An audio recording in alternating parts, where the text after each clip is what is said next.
Hello, everyone. Lawrence Fleming here again. We're in Christmas week. This is the greatest time of the year. Without this, we wouldn't have Easter. Christ had to come to earth as a human being, but no Father. The Holy Spirit is the Father. And Mary had to agree to do her part, and Joseph had to agree to do his part. So we're very grateful for what they've done. We're very grateful for what Jesus has done. So we celebrate his birthday. Well, along with that, we have been on Rapture watch for 2 or 3 years. Each time something passes, it's like, okay, when is it, God? When is it? We want to be with you. So right now we're on a Christmas watch. And that's kind of the topic of this video. Have they guessed right this time? Nobody's coming out and really saying they know the date, but they're picking parallels. God loves parallels. So are we getting close to a parallel, or is it going to be just random? No one knows the date? Well, that's really talking about the second coming, but no one really knows this date either. So we're hopeful. And as we're heading towards the Christmas Rapture in a week, 6 days actually now, because this is Sunday, it would be great to get a present from God. You know, the watchers are running out of Hebrew dates. We have one modified calendar date that if we look to the end of the month, we've actually got a corrected version for Hanukkah. Now, is God using that calendar or the one that they're currently running on, which we know is not right? They have to have their monthly adjustment, just like we have a leap year, they have a leap month. So is it really going to come up on Christmas, which is a date that we've assigned, or is it going to come up on Hanukkah, or is it still not known?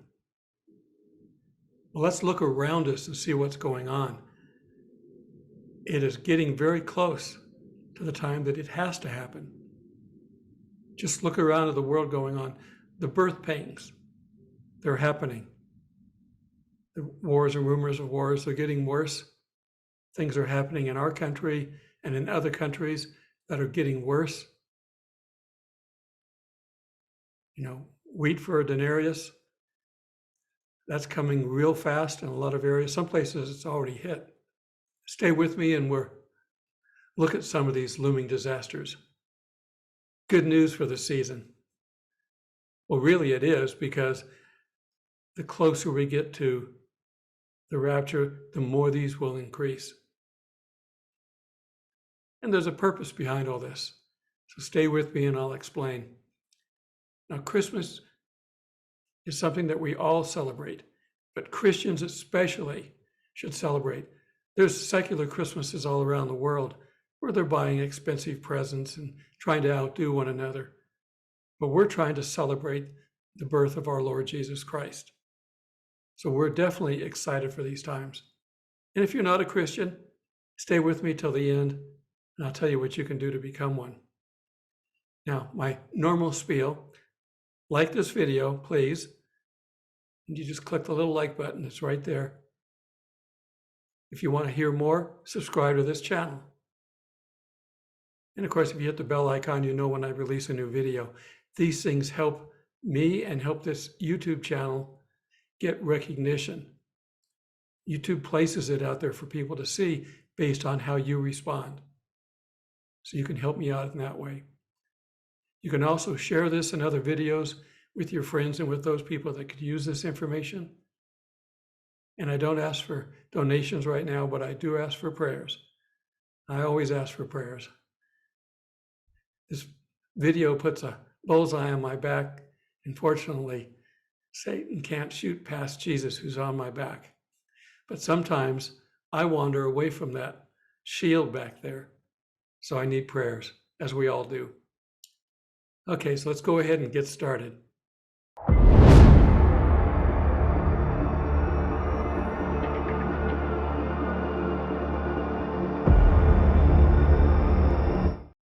Now, the media, who's orchestrating all that we see, want you to keep your eye on the bouncing sea. You know, that illness that we can't talk about, especially here on social media. I'm going to do my best to get around that. So stay with me as I allude to certain things.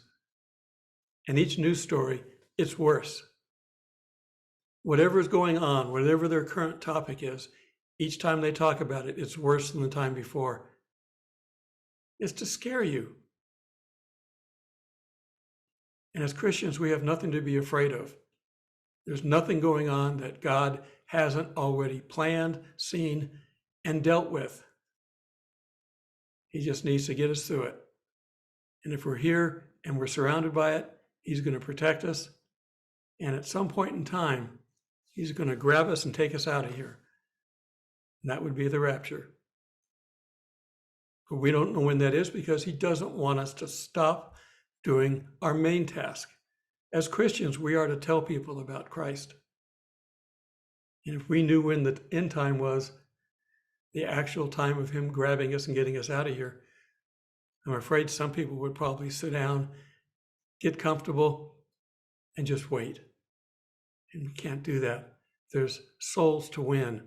That's the only reason we're here. We've still got souls to save. It doesn't matter what age. If you're a Christian, there are souls to save.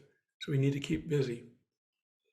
Okay, now, we've been watching the news lately, and I'm going to go over some of the things that are happening. Because of this bouncing sea, there are governments going crazy.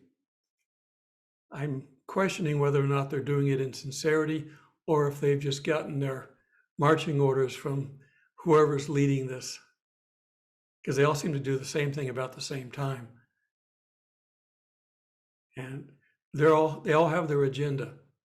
And the agenda, unfortunately, doesn't include us. As Christians, it doesn't. They're going to come after us. Some places already are. Churches are being closed. There's some major fighting over in the UK because a restaurant said you have to have a mask to come in here. And people didn't do that, and they arrested a bunch of people. Church in Canada opened up when they were told they couldn't, and the pastor was arrested. They tried that here in the United States, and fortunately we had smart founding fathers with a constitutional amendment that says you can't interfere with the church.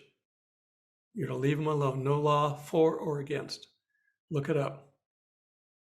And the idea of separation of church and state is not a legal document in any place. It's in a letter discussing what bounds that they can put up.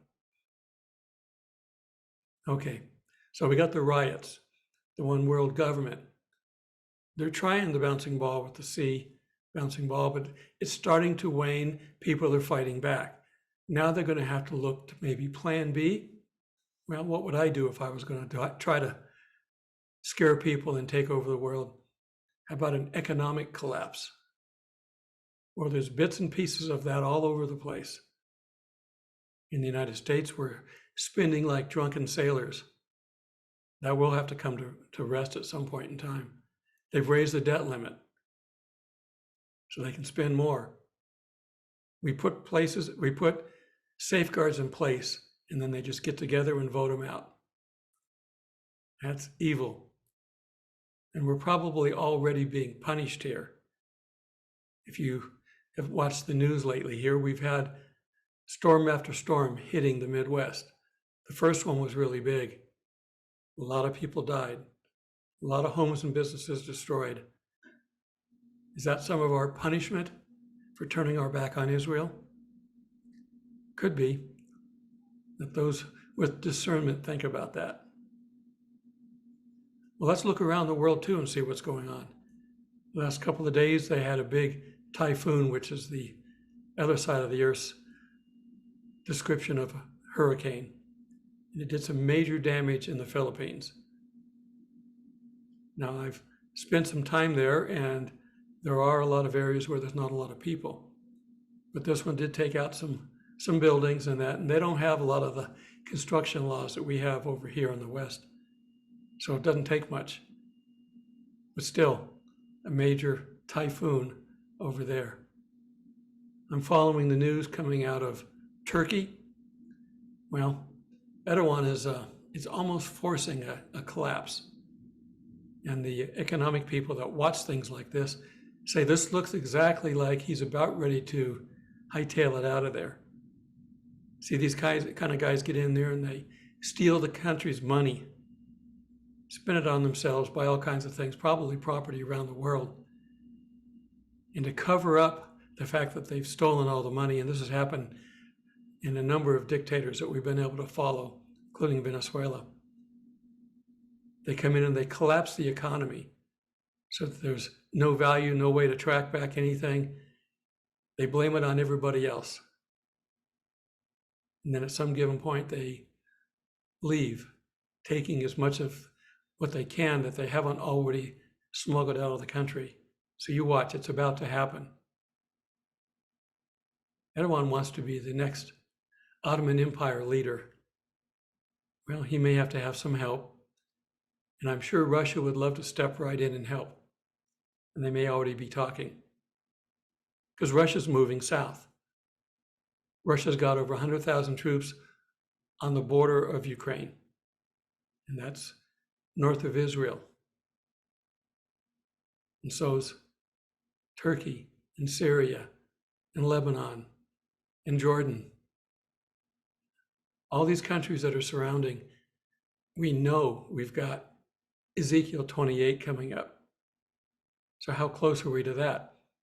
That could happen anytime. Russia told NATO to stay out of our way, or we'll use nukes if necessary. That's big talk. It's big talk because the United States has decided to sit this out. And of course, the only reason they're doing that is the Antichrist mentality is spreading. He's got to have a disaster to step into to correct. He's got to have something to look like a hero. He's probably out there right now. I'm sure he doesn't even know who he's representing at the moment, because he'd step forward. Hitler was basically an unknown, not a good speaker, and didn't have a lot of authority that he could pull around. But when the spirit of that small a Antichrist stepped into him, look what happened to him. Became very big and powerful and popular. Made the cover of Time 3 times. Well, our new guy's going to do the same thing, but we don't know who he is. So, like I said, Turkey's about ready to collapse. This is from the New York Times, November 30th, 2021. Our money has no value. Frustration rises in Turkey at the lira crisis. President Recep Tayyip, I don't know how to say these names properly, Erdogan's insistence on directing monetary policy and sticking with low interest rates is draining confidence, the economists say. So it's being orchestrated by the president of the country. It's like I said, he's about ready to leave. Also on our unstable list would be China. It's costing a lot for them to build up their military. They want to take over the world too. They want a one world government, but they want to be in charge. They're going to be dealt with by the real people who want the one world government. But in the meantime, they're spending too, as fast as they can. Remember, that's how we broke the USSR apart. We spent more money and did better with our military than they did, and they went broke. And that's why Russia now is trying to get their country, their United Soviet Socialist Republic, they're trying to get that back, piece at a time. You know, Putin was part of that, and he wants it back, and they're going to do what they can to take it. And apparently the United States is not going to be able to stop them. But we're not talked about in the book of Revelation, so we must not be important. And you notice how all those ships are off the coast? Yeah, they're hurting us, which is part of the plan, but they're also hurting China. We import so much from them, and it's hurting China. It's the equivalent of an embargo. And they're blaming it on our system, not theirs, but the results are the same. On the Atlantic on October 11, 2021, the Evergrande Group, one of China's largest property developers, is tottering on the brink of bankruptcy. Its founder, and his name, which I can't say, is scrounging to find the cash to meet payments on a $300 billion loan his company owes. Beijing has warned local officials to prepare for a possible fallout if the firm collapses. Around the world, financial analysts are wondering if the Evergrande is going to be China's Lehman moment, where we had problems over here, and the starting gun for a destructive wave of defaults that could take down the nation's banks and set back a number of countries. The world is already shaking from the pandemic-induced downturn anyway. So we know about Turkey and Russia and China. We got Iran threatening to launch a nuke, and they've basically said the minute we've got one, we're launching it.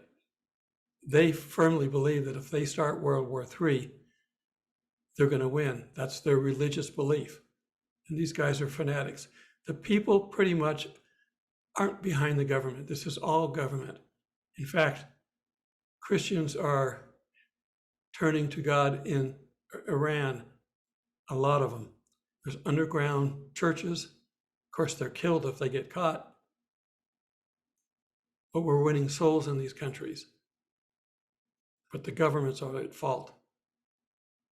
It's the governments. It was the government of Israel that crucified Christ, not the people. Just remember that. So don't put Israel on a replacement theology shelf. Their turn is coming back, and they're going to have some major salvation there. All right, so let's take a look now, see what else we got. We mentioned that the Ezekiel war, the upcoming war in the Middle East, where the countries get together, and we know who they are. I'm not going to go into that. I've talked about that in other videos. But it's going to happen, and it's going to happen soon. And Israel is going to be caught off guard. Does that mean they're going to be friends with these countries? Possibly. Just be careful. Now, getting back on our topic, with all this going on, a Christmas rapture would be nice. But are we still needed? I don't know. And how bad is bad? People lost their lives in the United States because of the tornadoes. If they're Christian, they're in heaven. But they had to go through that. How many more are going to have to die before we get out of here? I don't know. Pray for everybody. Pray for the Lord to come when it's his time. That's why our Lord's Prayer says, recognize who he is. Father who art in heaven, hallowed be thy name. Thy kingdom come, thy will be done on earth as it is in heaven. God's the one that knows the timing, the best timing. We have opinions. We would like to go. Of course, we want to be with him. But we have to take our marching orders from the King.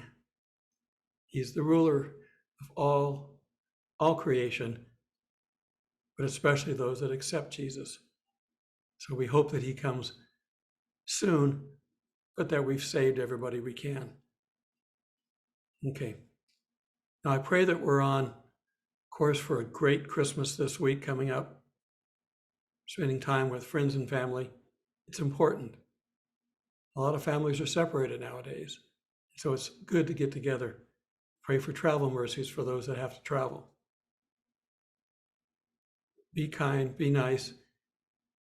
They are friends and relatives. Most of them, I hope, are Christians.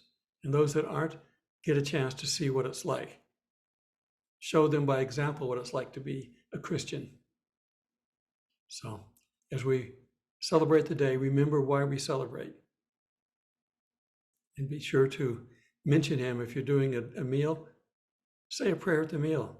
For those that aren't Christian, they can watch how that works. For those that are, they can join in. Okay.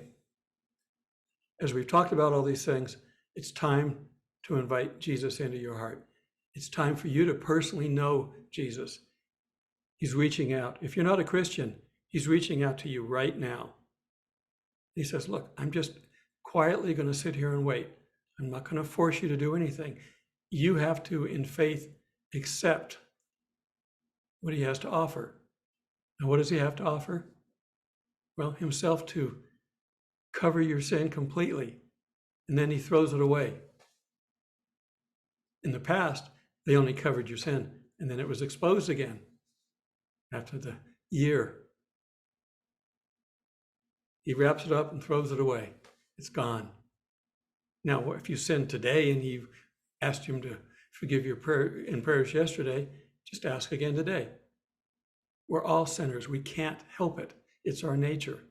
So we have to ask him to forgive us daily, but he's faithful and just to do that. Okay, so if you think you want to be a Christian, you want to be saved, you want to have eternal life and to be able to live with God forever, well, I got a sinner's prayer for you. So if you repeat after me, but mean this, don't pray it if you don't mean it, God will know. I can't tell, but he will know. So repeat after me. Jesus, I know that I'm a sinner. I repent of my sinful ways, turn away from, and ask you to come into my heart. I accept your free gift of salvation that you paid for with your blood on the cross. I want to be a Christian. I want to be born again. I want to have eternal life. Now, if you said those words and meant them, then you're a Christian. If you just said them because I told you to, it won't help. It doesn't matter how good you are, what you do to help people. If you don't accept that free gift with faith that you've received the Spirit of God in you, it won't work. There are going to be many churches, many people around the world that are going to be surprised that they're not in heaven when all this is over. But I healed you in your name. And Jesus will say, flee from me, I never knew you. Yeah, his name is powerful, but his blood is more powerful.